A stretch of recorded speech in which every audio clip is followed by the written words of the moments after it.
would join me, I would pray. Heavenly Father, we pray your Spirit just continues to live here.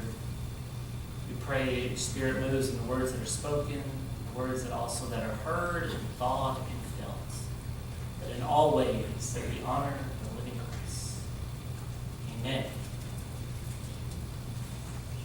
So before we dive right on in, we got to give kudos to one couple. I ended up talking to them in the middle of the week, I think on Thursday, maybe even Friday. I asked, we really missed you Wednesday. You guys always come to dinner. And they said they were doing their homework. I said, you did your homework. And I had to think. They said, we're out with our neighbors. I said, good job. They did their homework from last week.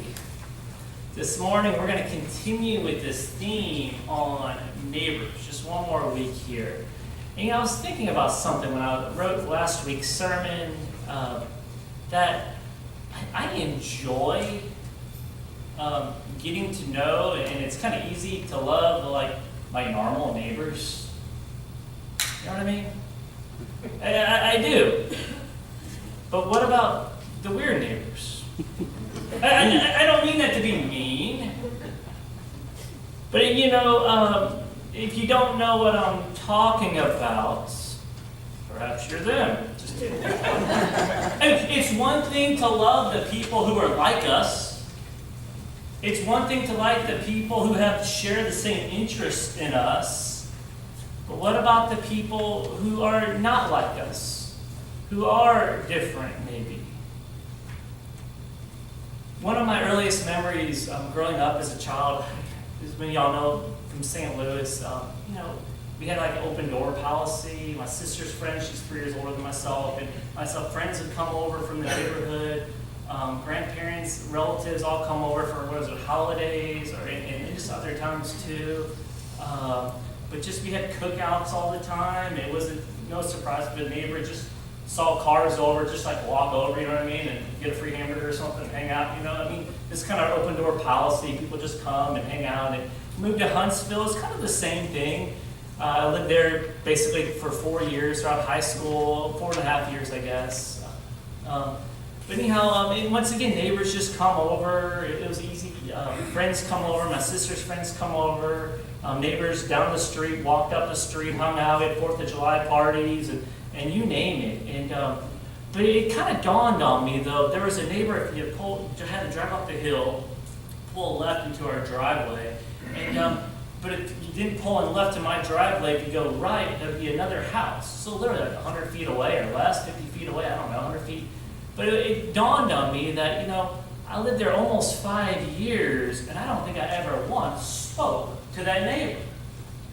And I bet each one of you have some sort of neighbor like this as well, And I'm sure there's reasons for that. Obviously, I was in high school. They were grown adults. At that time, I don't think they had children, and they had one child, so the difference in kids was different drastically. We mowed our yard. My dad made me mow the yard, not even for allowance. You just do it. And they had someone mow their own yard. We had parties outside, and it seemed like they didn't have too many people come over to their house. And it was just different. Virtually, it seemed like our lives just didn't naturally intersect. We went to church on Sundays, from the South, Sundays and Wednesdays. So we go to church all the time and different things too. But I'm sure some of you all have had those experiences. You have someone living around you, and for some reason, I bet like 1 year, 2 years goes by, who knows, maybe even half a decade like myself or even longer. And for some reason, you haven't got to know your neighbor. And it got me thinking about something that's kind of obvious, but it's worth paying attention to.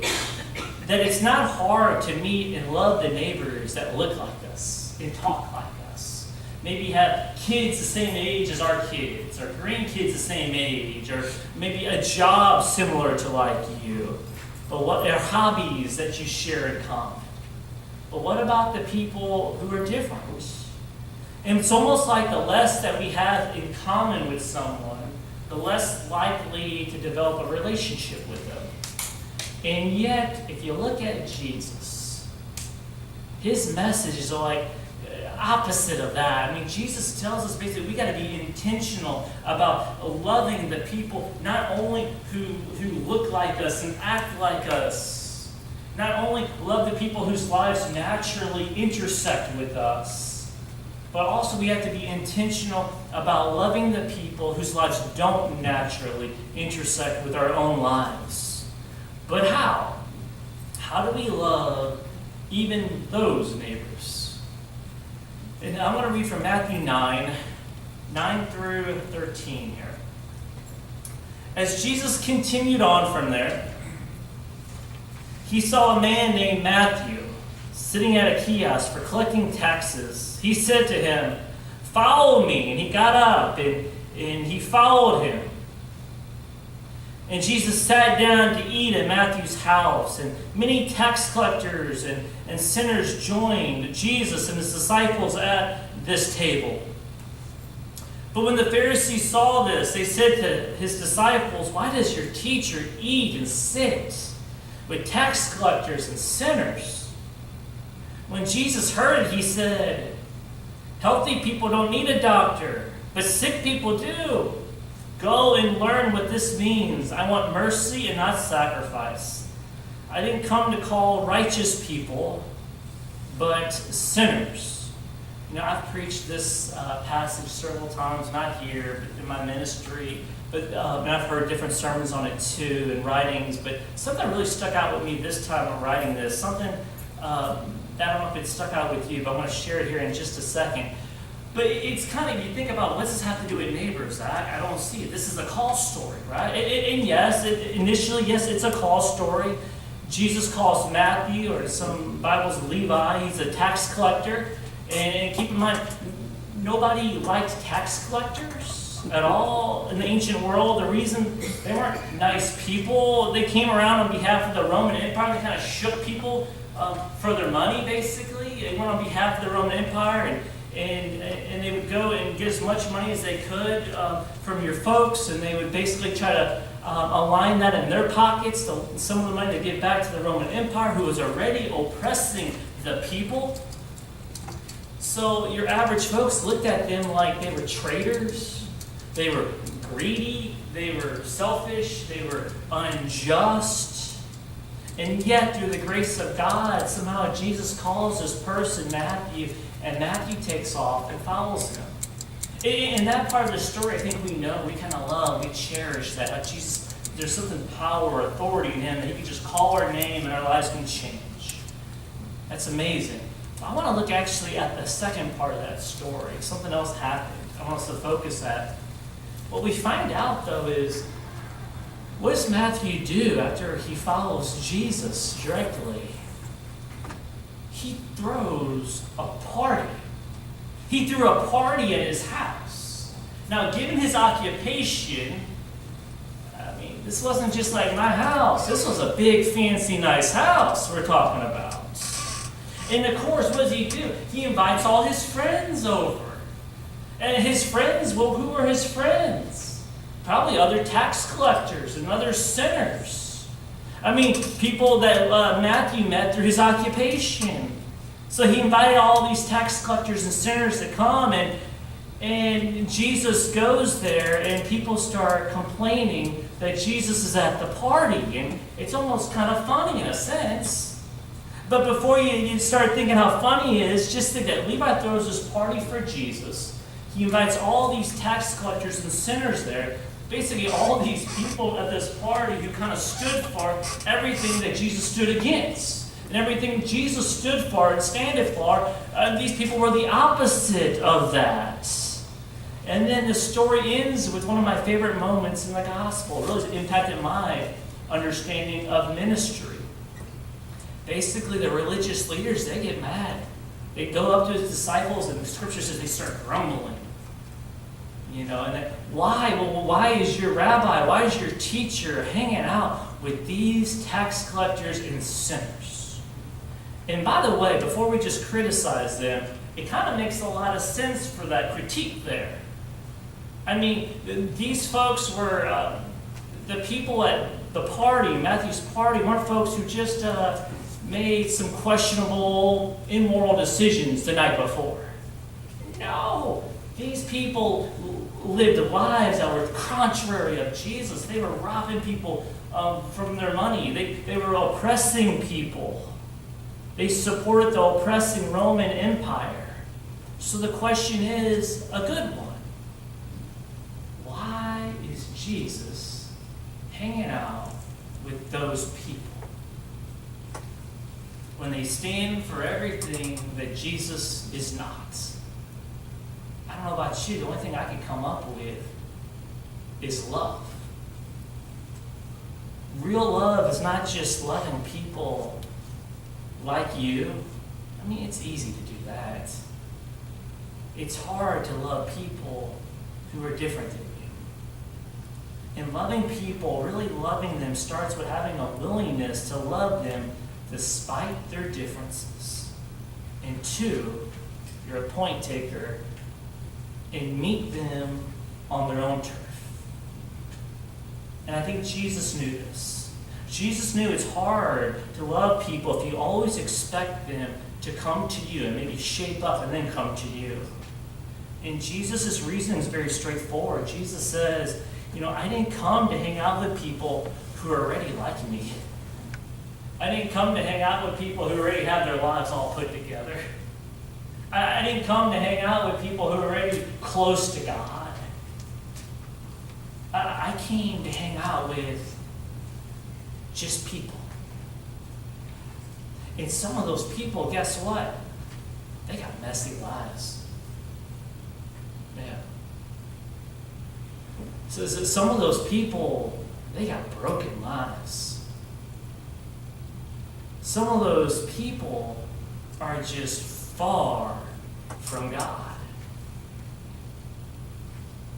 And yet, if we're to love them, we can't just sit and wait and hope for them to clean up their lives and somehow just look like us and then come to us. Instead, we need to love them and then, two, meet them on their turf. You could perhaps say Jesus is almost suggesting kind of like the home field principle. Those of you college football just started back up. You all know there's something very special about home field advantage. I mean, being on your own court, being on your own field, got your own crazy fans, got your own environment. There's something about playing on your own turf. And there's something else, though, about playing an away game. You're in a different environment. You're outside of your comfort zone.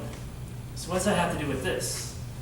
See, I think Jesus flips the script as how he wants his disciples to act. Jesus says we shouldn't just love the people like us, but people who are different than him. And we need to do it on their turf. We can't just stay in our own little comfort zone with our own little people that look and act just like us. But Jesus pushes us always further. And guess what? This practice can begin right now in our own neighborhoods. So it's probably been maybe a year and a half, not much longer than a year and a half. I would say 2 years ago, there was a house just 2 doors down from where I live. Went on the market, sign went up, and as y'all can kind of guess, well, one thing, the guy just took off. He moved to Georgia, but had his house still on sale. And as you can guess, it was kind of cute. Whenever a real estate agent would go by, I don't know if you get this, Johnny, but people would look out and kind of see who's coming. They want to see who the real estate agent's bringing over. Are they young like me? Do they have kids like us? Or are they older like me? What do they look like?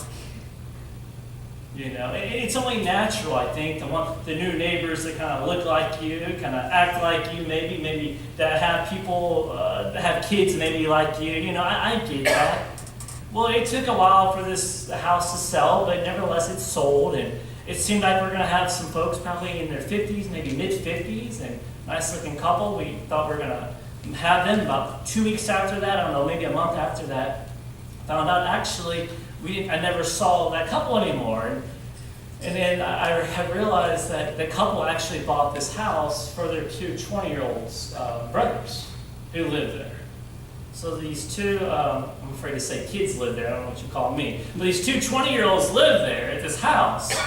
And I bet it didn't take longer than 2 weeks. What do? They threw an epic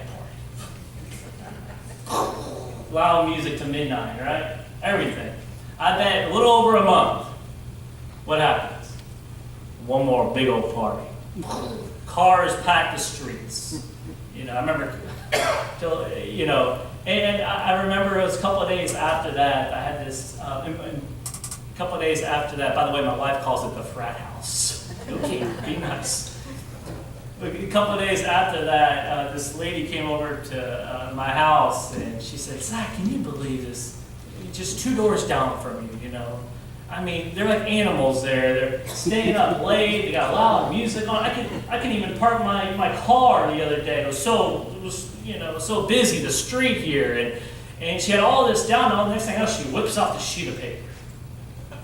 And had, according to Lee County, blah, blah, blah, to, tell them about their music and X, Y, and Z. And I'm going around, I'm having people sign this. And I looked at it, maybe a couple seconds. And it just dawned on me, how I can't sign something that I've never even met the folks. I've never even met the kids.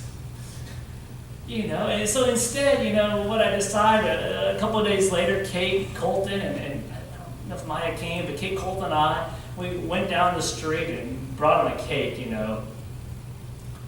And we went there and visited with them. And, we haven't become best friends, but I got to know them. I haven't gotten invited to a party yet. But nevertheless, you find out about who they are, They're just kids trying to make it.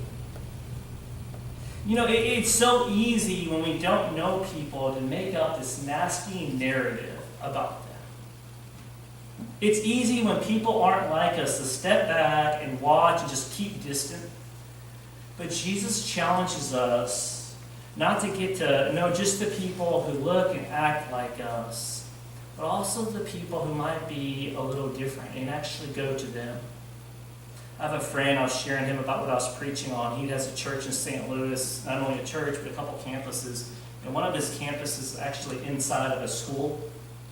And the school's by a neighborhood. He was sharing that. He was preaching something similar to this. We gathered ideas from each other. And he was sharing that at the end of his series, they were having a block party, I think it was. And they were going to have a block party right there at the elementary school and invite everyone over to the elementary school. And he shared, after a meeting, someone came to him in this congregation and said, but if we're supposed to go to them, though, Jesus tells us to push outside instead of having it right here next to our campus. Yes, it would be easier to have it right here. We walk out of church and have the party right there. But why don't instead we host this at the playground outside and closer to the neighborhood where the people are? That made it harder for the church members, but it was where the people were. And I think that's kind of what Jesus is getting at. To love people, but we have to love them and meet them where they are. Remember that God always made and makes the first move toward us. And as Christians, I think it's our duty or obligation to make that first move towards other people and to love them right where they are, just as they are. It's those two things, getting to know people who might not be like you and going towards them. I think that's what it means to love like Jesus. So I want to challenge you one more time. I'll give you the HW, the homework. Look around your neighborhood. Think about people who aren't like you. Try to get to know them. What could you do? You don't have to be best friends. You might not get invited to a party yet from them. But get to know them. And do it on their turf. Go towards them. Make the first move. Amen. This time I'm going to invite you to stand up if you're able for a closing hymn. We found hymn number 585, What a Friend We Have in Jesus. If you'd like to make this your home church, if you'd like someone just to pray with you, you're welcome to come up at the end of the last verse, 585.